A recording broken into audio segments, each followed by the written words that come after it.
देखो निकालो question number 5।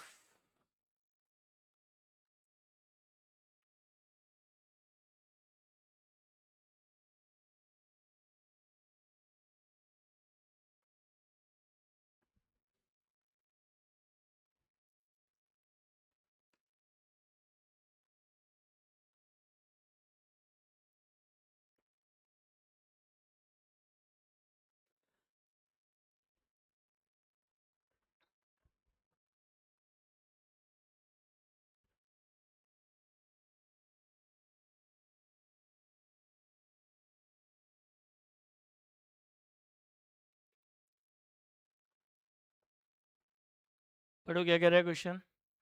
X and Y were partners in a firm sharing profit and losses equally. They dissolved their firm on 31st March 2026.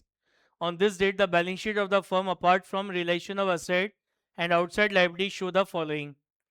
X की capital है 40,000 credit, Y की capital 20,000 debit, profit and loss account 10,000 debit, X loan to the firms 15,000, contingency reserve 7,000.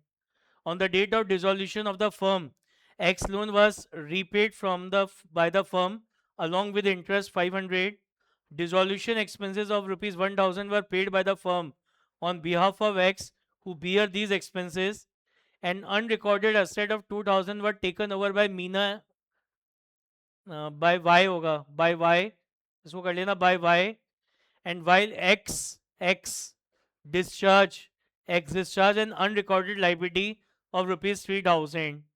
The dissolution resulted a loss of 60,000 from the realization of asset and settlement of liability. तो यहाँ पे आपको realisation का profit loss निकाल के दे रखा है, मतलब रियलाइजेशन अकाउंट बनाने की अब रिक्वायरमेंट नहीं है।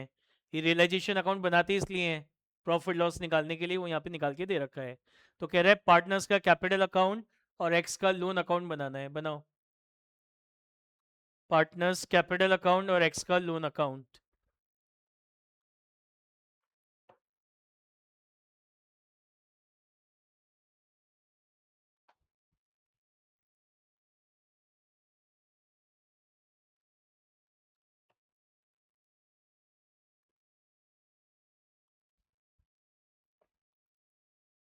बन गया।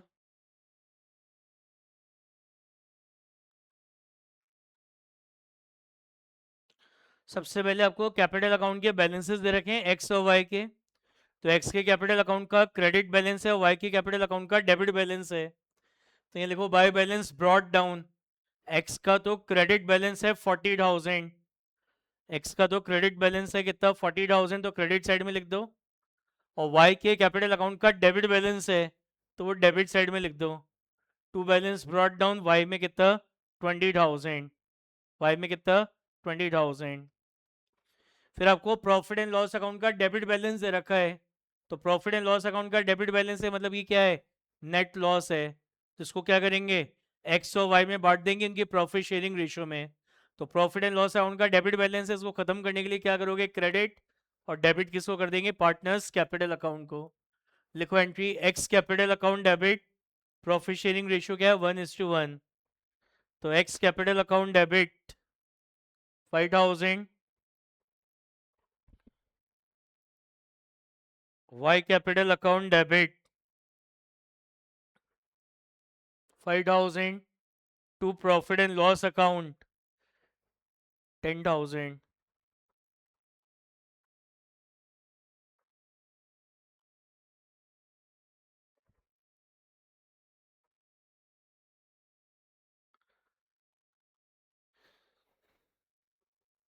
तो एक्स और वाई के कैपिटल अकाउंट को डेबिट कराए, एक्स और वाई के कैपिटल अकाउंट को डेबिट कराए, किससे डेबिट कराए, पीएनएल से। तो यहाँ जाएगा to profit and loss account 5,000 5,000। उसके बाद आपको कंटीजेंसी रिजर्व दे रखा है 7,000 का। तो इसको भी क्या करेंगे, ऑल पार्टनर्स के रेशियो में बांट देंगे एक्स और वाई में। कंटीजेंसी रिजर्व है, इसका क्रेडिट बैलेंस होगा, तो उसको खत्म करने के लिए कंटीजेंसी रिजर्व अकाउंट तो डेबिट होगा, क्रेडिट किसको करेंगे, पार्टनर्स के कैपिटल अकाउंट को। तो क्या एंट्री पास हो जाएगी, कंटीजेंसी रिजर्व अकाउंट डेबिट 7,000, ये पार्टनर्स कैपिटल अकाउंट की डेबिट में लिख दिया क्या आपने? To profit and loss account 5000 5000, partners capital account को डेबिट किया था तो यहाँ जाएगा to profit and loss account 5000 5000। Reserve को बांटेंगे, एंट्री होगी contingency reserve account debit 7000 to X capital account 3500 to Y capital account 3500। तो X और Y के कैपिटल अकाउंट को क्रेडिट करा है किससे? कंटीजेंसी रिजर्व से। तो आ जाएगा by contingency reserve 5000 5000, by contingency reserve 5000 5000, sorry 3500 3500, 3500 3500। अब क्या दे रखा है? एक्स, एक्स का लोन दे रखा है, तो ये लोन अकाउंट में लिख दो by balance brought down 15000। Contingency reserve से पहले एक्स का लोन भी दे रखा था, तो ये एक्स के लोन अकाउंट में लिख दो बाय बैलेंस ब्रॉट डाउन 15000। अब क्या कह रहा है? एक्स के लोन को रीपे करा है 500 इंटरेस्ट के साथ। तो देखो ये लोन खत्म हो रहा है तो एक्स लोन अकाउंट डेबिट होगा, एक्स लोन अकाउंट डेबिट 15000। ये जो एक्स्ट्रा 500 पे कर रहे हो ये आपका एक्सपेंस है, तो एक्सपेंस है तो रियलाइजेशन अकाउंट डेबिट होगा, रियलाइजेशन अकाउंट डेबिट होगा। और टोटल पे कितना कर रहे हो? 15500। तो क्या एंट्री पास होगी? X loan account debit 15000, X loan account debit 15000, realization account debit 500, realization account debit 500 to bank account 15500।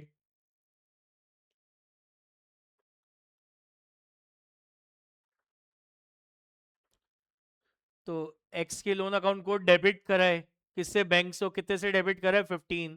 तो आ जाएगा to bank account 15000। X loan account की डेबिट साइड में आ जाएगा to bank account 15000। Realization account बनाया नहीं, बैंक अकाउंट बनाना नहीं है। अब आगे लिखा है dissolution expense of 1000 were paid by the firm on behalf of x who beer these expenses. तो रियलाइजेशन एक्सपेंस के लिए क्या बताया था? क्या देखते हैं कौन बियर कर रहा है? तो कौन बियर कर रहा है? It is bear by the partner X. दूसरा क्या देखते हैं कौन पे कर रहा है? तो लिखा है it is paid by the firm. तो खर्चा पार्टनर बियर कर रहा है, तो पार्टनर्स कैपिटल अकाउंट डेबिट होगा, तो एक्स कैपिटल अकाउंट तो डेबिट हो जाएगा। And it is paid by partnership firm, तो बैंक अकाउंट को कर देंगे क्रेडिट। तो एंट्री होगी X capital account debit 1000 to bank account 1000, to bank account 1000। तो एक्स के कैपिटल अकाउंट को डेबिट करा है बैंक से, तो आ जाएगा to bank account expenses 1000, expenses 1000।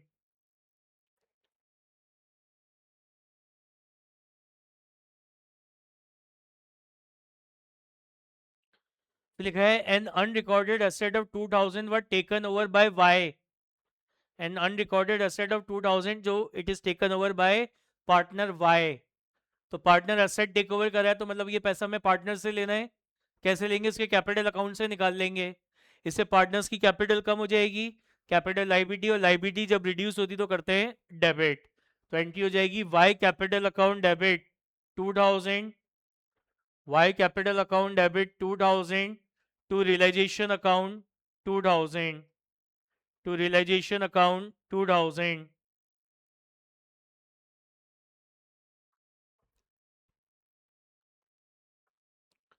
तो वाई के कैपिटल अकाउंट को डेबिट करा है किससे? रिलेशन से, और रिलेशन से। तो वाई के कैपिटल अकाउंट में लिखेंगे टू रियलाइजेशन ब्रैकेट में असेट, और वाई के कॉलम में 2000, वाई के कॉलम में 2000। फिर लिखा है while x, x discharge unrecorded liability of 3000। Partner x जो है वो लाइबिलिटी पे कर रहा है 3000 की। तो मतलब इस लाइब ये 3000 अब पार्टनरशिप फर्म अपने पार्टनर एक्स को देगी। कैसे? उसके कैपिटल अकाउंट में ट्रांसफर करेंगे 3000। इससे एक्स के कैपिटल अकाउंट का बैलेंस बढ़ेगा, कैपिटल लाइबिलिटी है, और लाइबिलिटी जब इंक्रीज होती तो करते हैं क्रेडिट। तो एंट्री हो जाएगी realization account debit 3000 to X capital account 3000।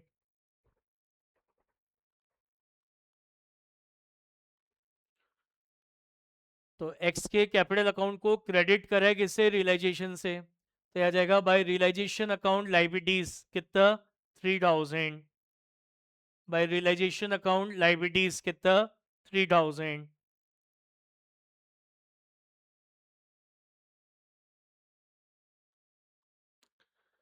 फिर लिखा है the dissolution resulting a loss of 60,000। तो रियलाइजेशन पे डिसोल्यूशन पे लॉस हो रहा है 60,000 का। रियलाइजेशन का लॉस है मतलब ये रियलाइजेशन अकाउंट का डेबिट बैलेंस है। तो इस लॉस को क्या करते हैं, जितने भी पार्टनर हैं उन सब में डिस्ट्रीब्यूट कर देते हैं उनके प्रॉफिट शेयरिंग रेशियो में। तो लॉस मतलब रियलाइजेशन का डेबिट बैलेंस। तो डेबिट को खत्म करने के लिए रियलाइजेशन अकाउंट तो क्रेडिट हो जाएगा, और डेबिट किसको कर दोगे, पार्टनर्स के कैपिटल अकाउंट को। तो लिखो X capital account debit 30,000, X capital account debit 30,000, Y capital account debit 30,000 to realisation account, to realization account 60,000, to realization account 60,000। तो x और y के कैपिटल अकाउंट को डेबिट करें किससे, रियलाइजेशन से। तो यहाँ लिखेंगे टू रियलाइजेशन अकाउंट ब्रैकेट में loss 30,000 30,000, to realisation account bracket में लॉस 30,000 30,000। हो गया, हो गए सारे एडजस्टमेंट। अब इसका बैलेंस निकालते हैं। तो दोनों के, इसका एक्स का तो क्रेडिट ज़्यादा है, डेबिट कम है, तो इसका तो क्रेडिट बैलेंस आ रहा है, बैलेंसिंग फिगर फाइनल पेमेंट। देखो to bank account balancing figure final payment 10,500, 10,500।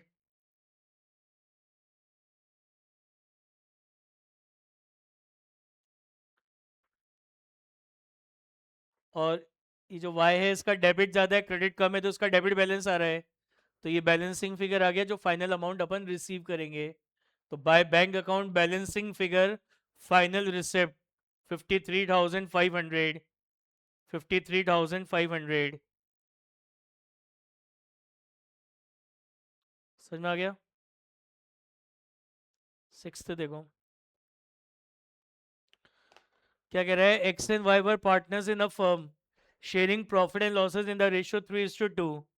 Their balance sheet on 31st March 2006। ये बैलेंस शीट दे रखी है। The firm were dissolve on 31st March 2026। The asset were realized and liabilities were paid as under. X promised to pay off Mrs. X loan. Y took over the stock at 20% discount and 80% of the investment at 10% discount.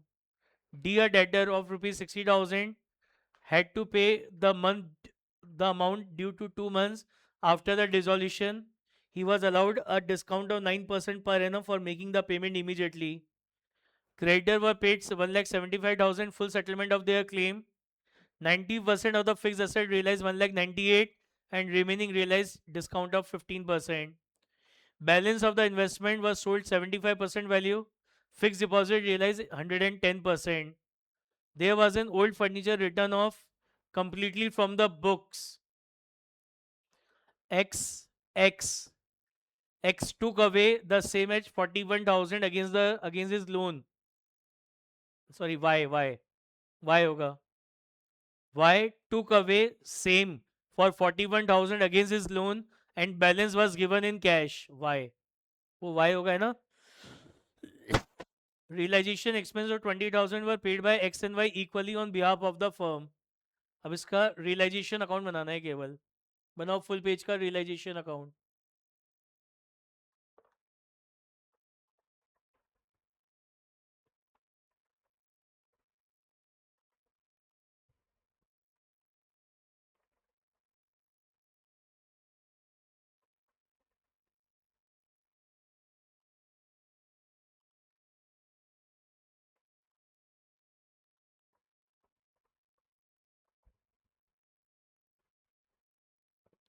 हो गया.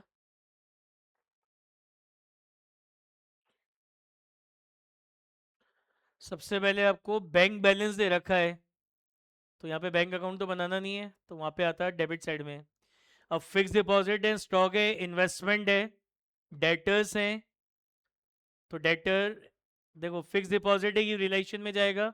Stock relation में जाएगा, investment relation में जाएगा, debtor 1,77,000 पे relation में जाएगा, और उसका जो प्रोविजन है उसको लाइबिलिटी मानते हुए रिलेशन में ट्रांसफर करेंगे। Other fix deposit fix assets हैं, ये रिलेशन में जाएंगे। डेफर्ड रेवेन्यू एक्सपेंडिचर है, ये पार्टनर्स में डिस्ट्रीब्यूट होगा। और एक्स का लोन बैलेंस शीट की असेट साइड में दे रखा है, इसका मतलब ये लोन है जो पार्टनर ने ले रखा है पार्टनर से, पार्टनरशिप फर्म से, पार्टनर ने ले रखा है किसे, पार्टनरशिप फर्म से। लिखो एंट्री। तो ये जो एक्स का लोन है ये इसके कैपिटल अकाउंट में ट्रांसफर हो जाएगा। समझ में आ गई बात? अगर एक पार्टनर ने अपनी पार्टनरशिप फर्म से कोई लोन अगर ले रखा है, then it will appear on the asset side of the balance sheet. तो डिसोल्यूशन के समय उसको क्लोज करने के लिए हम उसके पार्टनर के लोन अकाउंट, पार्टनर के कैपिटल अकाउंट में हम उसको ट्रांसफर कर देंगे। एंट्री हो जाएगी X capital account debit 15,000 to X loan account 15,000। ये कब करना है? जब पार्टनर ने लोन ले रखा हो पार्टनरशिप फर्म से, तब वो लोन अमाउंट पार्टनर के कैपिटल अकाउंट में जाके क्लोज हो जाएगा। एंट्री हो जाएगी partners capital account debit to partners loan account. लिखो एंट्री, बाकी के सारे असेट्स को रिलेशन में ट्रांसफर करो। Realization account debit 8,17,000 to fix deposit 70 to stock 86 to investment 1,04,000 to debtor 1,77,000 to other fix asset 3,80,000।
Realization account को डेबिट किया तो रियलाइजेशन अकाउंट की डेबिट साइड में लिखो, रियलाइजेशन अकाउंट की डेबिट साइड में लिख दो to fix deposit to stock to investment to debtor to other fix asset, to other fix asset.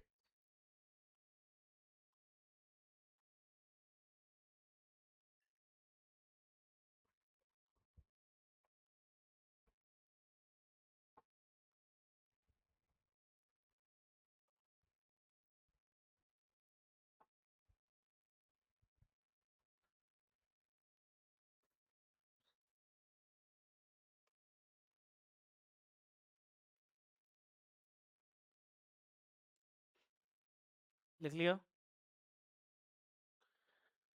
अब लाइबिलिटी साइड में आपको क्रेडिटर्स दे रखे हैं तो ये रियलाइजेशन में ट्रांसफर होंगे। बिल्स पेबल है, ये रिलेशन में जाएगा। एम्प्लॉयज प्रोविडेंट फंड है, ये रिलेशन में जाएगा। मिसेज एक्स का लोन है, ये रिलेशन में जाएगा। एक्स का लोन नहीं जाएगा, वाई का लोन, सॉरी, वाई का लोन नहीं जाएगा। इन्वेस्टमेंट फ्लक्चुएशन फंड है, ये भी रिलेशन में जाएगा। और असेट साइड में वो जो प्रोविजन फॉर डाउटफुल डेब्ट है ये भी का ट्रांसफर होगा रियलाइजेशन में। लिखो entry, creditor account debit 1,90,000, bills payable account debit 1,10,000, employees provident fund account debit 50,000, Mrs X loan debit 55,000, investment fluctuation fund account debit 30,000, provision for doubtful डेब्ट account debit 12,000 to realisation account 4,47,000। तो realisation की credit side में भी आ जाएगा by creditor, by bills payable, by employees provident fund, by Mrs X loan, by investment fluctuation fund, और by provision for doubtful डेब्ट।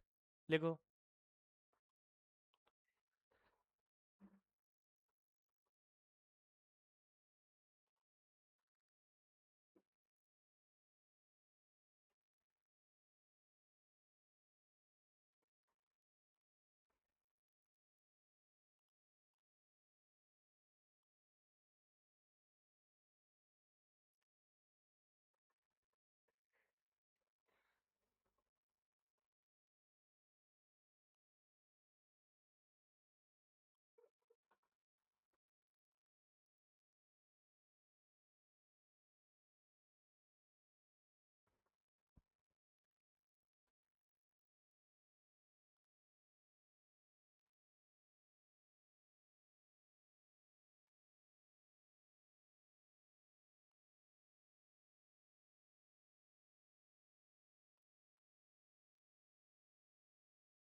हो गया।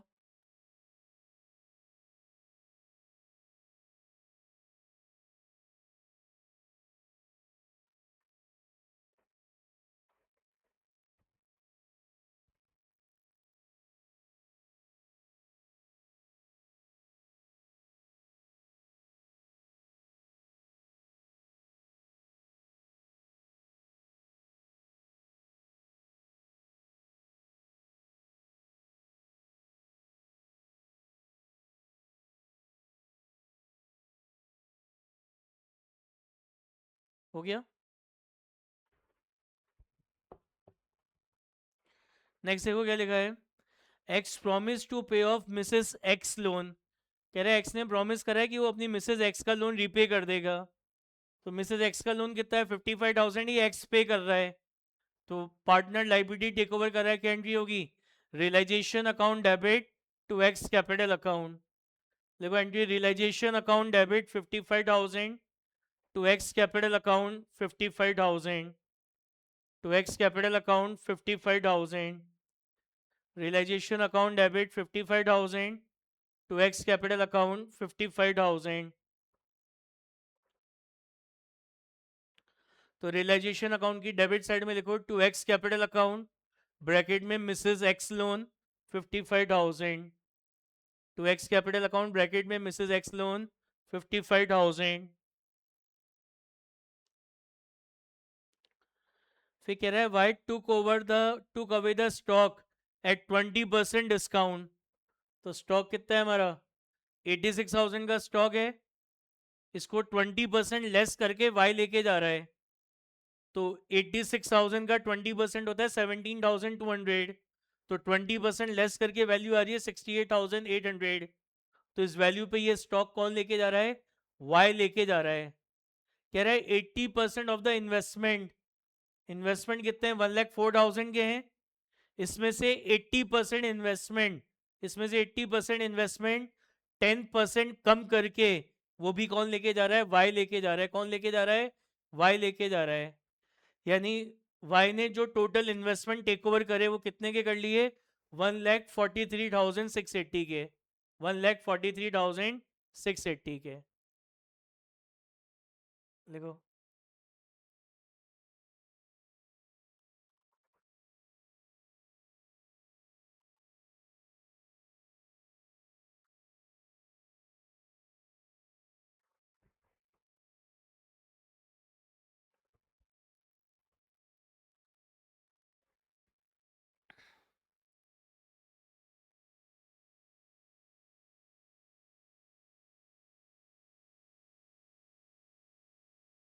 क्या एंट्री पास होगी, Y capital account debit 1,43,680 to realisation account 1,43,680।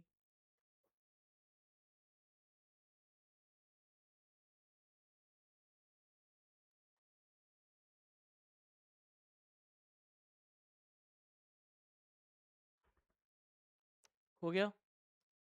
तो यहाँ पे अपन ने वाई रियलाइजेशन अकाउंट को क्रेडिट करा है किससे, वाई से। तो यहाँ लिखो बाय वाई कैपिटल अकाउंट, नीचे ब्रैकेट में स्टॉक प्लस इन्वेस्टमेंट 1,43,680, 1,43,680।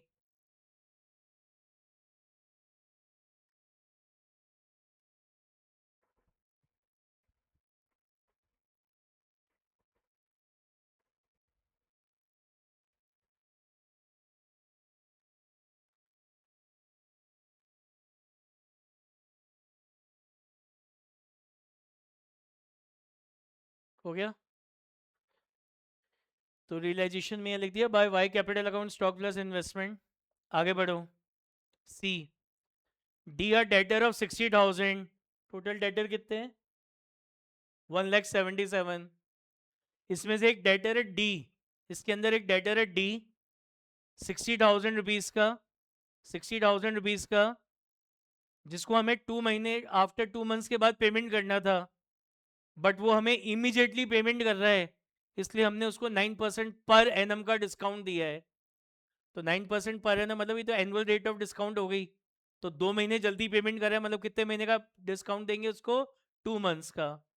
तो कैसे निकालोगे, 60,000 के डेटर है, 60,000 का डेटर है, उसको 2 महीने बाद पेमेंट करना था, अभी कर रहा है पेमेंट, तो इसलिए हमने उसको 9% पर एनम का डिस्काउंट दिया है 2 मंथ्स का।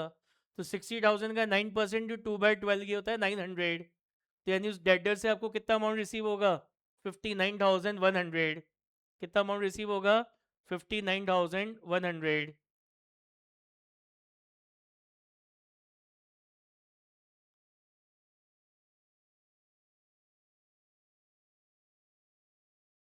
लिखो इसको एक बार।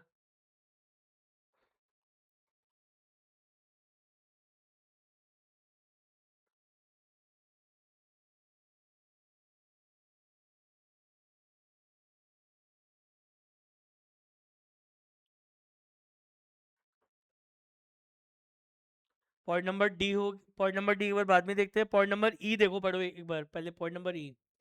90% of the other fix assets, ये जो अदर फिक्स एसेट्स है ना आपके पास 3,80,000, इसमें से कह रहा है 90%। तो 3,80,000 का 90% होता है 3,42,000।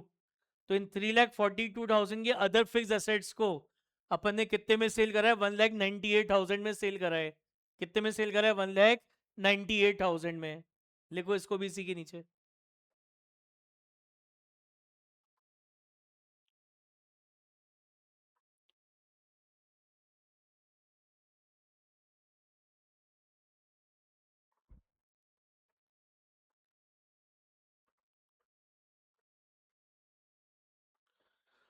और कह रहे हैं जो रिमेनिंग फिक्स एसेट है उनको 15% डिस्काउंट पे रियलाइज कराए। तो 90% तो ये हो गया, तो रिमेनिंग 10% बचे। तो जो रिमेनिंग 10% है 3,80,000 में से 3,42,000 के तो 198 में बचे, सेल हुए। तो रिमेनिंग कितने बच गए? 38,000 के बच गए। कह रहे हैं उनसे 15% कम मिला है। तो 38,000 का 15% होता है 5,700। तो बाकी बचे 10% इन्वेस्टमेंट से कितना अमाउंट मिला है? 32,300। समझ में आई क्या बात? देखो,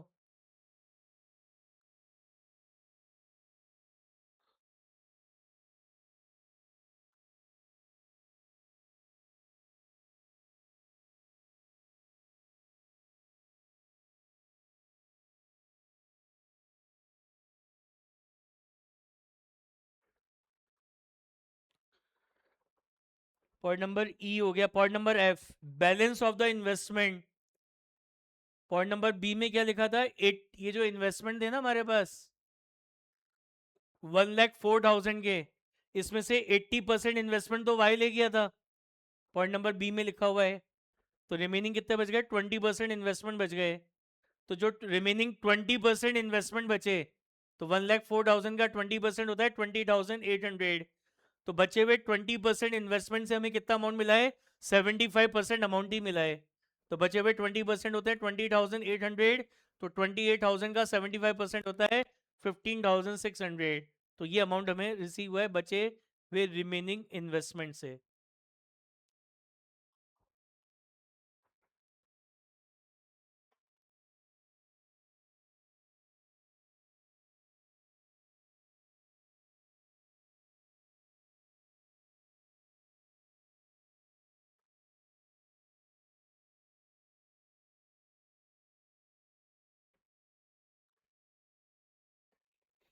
उसके बाद आगे क्या लिखा है? फिक्स डिपॉजिट जो है उससे 110% रियलाइज होगा। पॉइंट नंबर एफ में फिक्स डिपॉजिट कितने की है? 70,000। इससे कितना मिलेगा? 110%। तो 70,000 का 110% कितना होता है? 77,000 होता है। तो ये जो फिक्स डिपॉजिट है इससे कितना रिसीव हो रहा है? 77,000।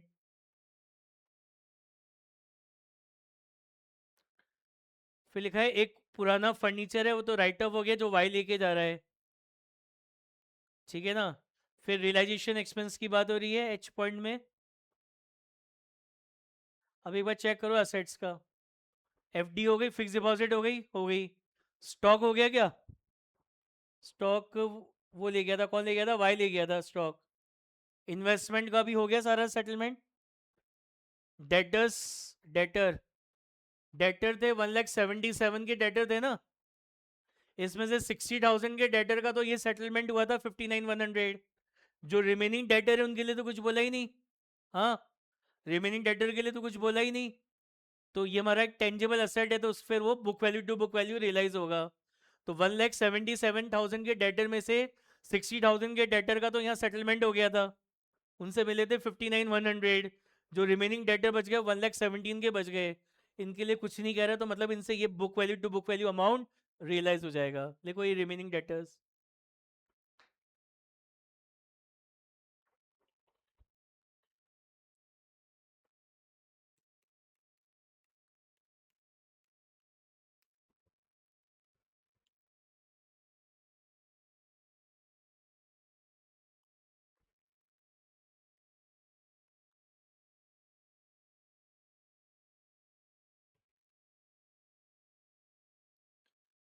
फिर अदर फिक्स्ड एसेट्स है, तो फिक्स्ड एसेट का सेटलमेंट भी हो गए सारे एसेट।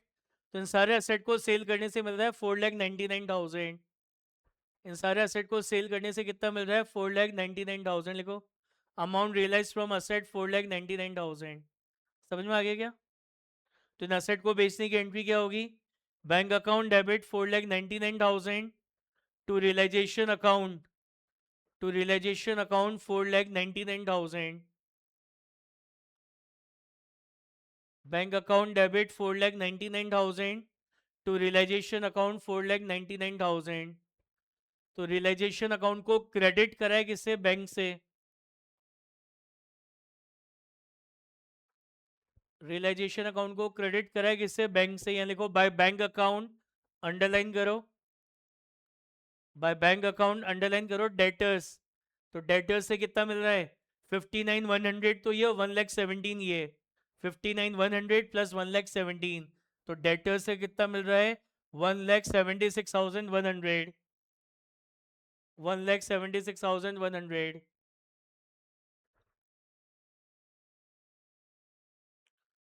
अदर फिक्स असेट्स, तो अदर फिक्स असेट से कितना मिला? 1,98,000 तो ये, और 32,300 ये, तो 198 प्लस 32,300, तो अदर फिक्स एसेट से मिले 2,30,300, 2,30,300। इन्वेस्टमेंट, इन्वेस्टमेंट से मिला है 15,600, इन्वेस्टमेंट से मिला है 15,600। फिक्स डिपॉजिट, फिक्स डिपॉजिट से मिलता है 77,000। टोटल हो गया 4,99,000। ठीक है क्या? पॉइंट नंबर ए हो गया, पॉइंट नंबर बी हो गया, सी हो गया, डी कह रहा है क्रेडिटर को 1,75,000 पे करेंगे इन फुल सेटलमेंट। तो क्रेडिटर कितने हैं? 1,90,000 के क्रेडिटर हैं, इनको इन फुल सेटलमेंट 1,75,000 पे कर रहे हैं। और देखो लाइबिलिटीज का, ई हो गया, एफ हो गया, जी में तो पार्टनर्स का लोन है उसको अलग देखेंगे, और फिर रिलेशन है। और देखो यहाँ ये बिल्स पेबल है, इसके बारे में कुछ नहीं बोल रहा। Book value to book value payment होगा 1,10,000। एम्प्लॉयज प्रोविडेंट फंड है, ये एम्प्लॉय का पैसा है, बंद कर रहे हो फॉर्म तो पैसा देना पड़ेगा, कुछ नहीं बोल रहा है इसके लिए। तो इसका भी book value to book value payment होगा कितना? 50,000। मिसेज एक्स का लोन एक्स ले गया, है ना? इन्वेस्टमेंट फ्लक्चुएशन फंड और प्रोविजन, इसका पेमेंट होता नहीं है। तो इन लाइबिलिटीज को टोटल कितना पे कर रहे हो? 3,35,000। तो क्या होगी entry? Realisation account debit 3,35,000 to bank account 3,35,000।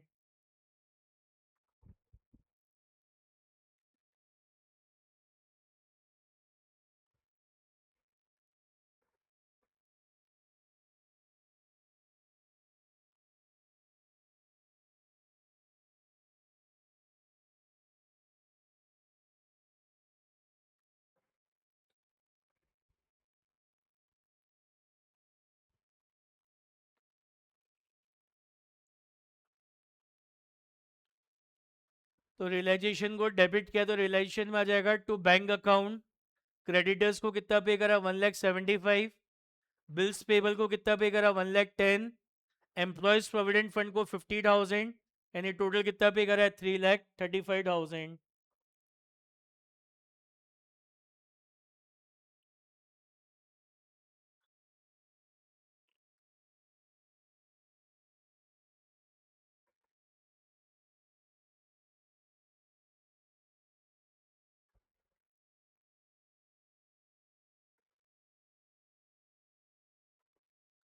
हो गया। पॉइंट नंबर ए हो गया, बी हो गया, सी हो गया, डी हो गया, ई हो गया, एफ हो गया, जी देखो कह रहे वाई का जो लोन है ना, कितने का है वाई का लोन, 85,000 का है। तो उसको अपन ने 41,000 रुपीज का तो एक पुराना फर्नीचर दे दिया, और बाकी का जो रिमेनिंग अमाउंट है वो उसका अपन ने कैश पे कर दिया। तो लोन पूरा खत्म हो गया 85,000 का। तो वाई लोन अकाउंट डेबिट 85,000। इसमें से 41,000 आपको पे नहीं करने, क्योंकि उसके बदले में ओल्ड फर्नीचर दे रहे हो, तो वो आपका प्रॉफिट है, तो रियलाइजेशन अकाउंट क्रेडिट हो जाएगा। और जो रिमेनिंग 44,000 है वो आपको पे करना है, तो उसके लिए बैंक अकाउंट क्रेडिट कर देंगे। तो एंट्री क्या होगी, वाई लोन अकाउंट डेबिट 85,000, जो 44,000 पे कर रहे हैं उसके लिए आ जाएगा to bank account 44,000, to realisation account 41,000।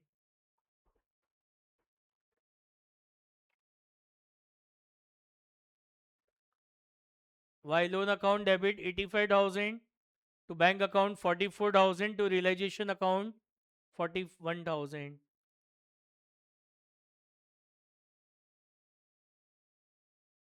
हो गया। अब वाई का लोन अकाउंट तो बनाया नहीं, यहाँ पे आपने रियलाइजेशन अकाउंट को क्रेडिट करा है वाई के लोन से, और रियलाइजेशन अकाउंट को कितने से क्रेडिट करा है, 41,000। तो यहाँ आ जाएगा बाय वाई लोन, और अमाउंट में 41,000 लिख दिया। पॉइंट नंबर एच कह रहे हैं रियलाइजेशन एक्सपेंसेस 20,000 के were paid by X and Y equally on behalf of firm. तो रियलाइजेशन एक्सपेंस है, कौन बियर कर रहा है, लगे फर्म के बिहाफ पे कर रहा है, मतलब it is bear by the firm. तो खर्चा कौन बियर कर रहा है, पार्टनरशिप फर्म। और पे किसने करा है, पार्टनर्स ने पे करा है, एक्स और वाई ने इक्वली पे करे हैं। तो खर्चा फर्म बियर कर रही है, तो रियलाइजेशन अकाउंट डेबिट होगा, and it is paid by the partner equally. तो पार्टनर्स कैपिटल अकाउंट को कर देंगे क्या, क्रेडिट। तो एंट्री होगी realisation account debit 20,000 to X capital account 10,000, और टू वाई कैपिटल अकाउंट 10,000।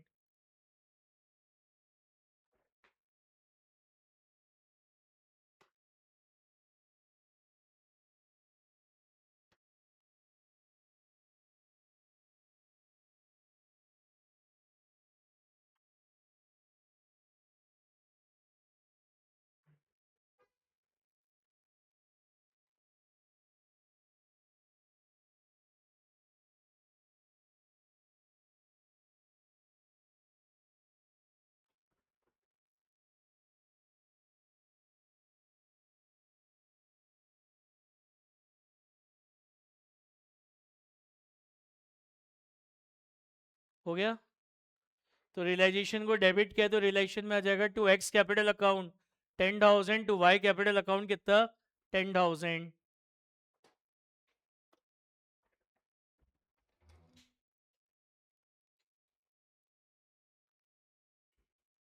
लिख दिया। To X capital account 10,000, to Y capital account कितना, 10,000। और तो कुछ इसमें, और तो कुछ है नहीं, है ना। बस इस रियलाइजेशन की डेबिट साइड ज़्यादा है, क्रेडिट कम है, तो रियलाइजेशन का डेबिट बैलेंस आ रहा है 96,320। तो इसको पार्टनर्स में बांट देंगे, तो बाय पार्टनर्स कैपिटल अकाउंट इनके प्रॉफिट शेयरिंग रेशियो में। तो एक्स को मिलेगा 57,792, और वाई को मिलेगा 38,528।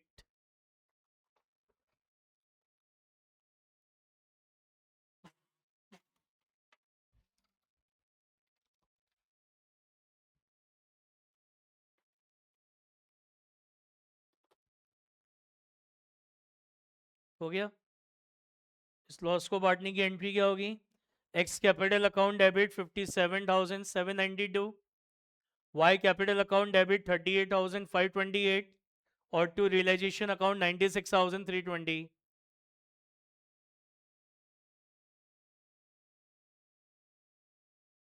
समझ में आ गई बात। चलो, क्वेश्चन नंबर 5, होमवर्क में क्वेश्चन नंबर 5।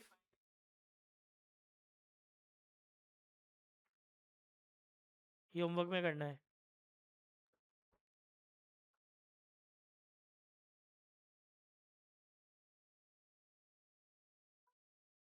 कल 4 तक कर लिया था। 5 करना है।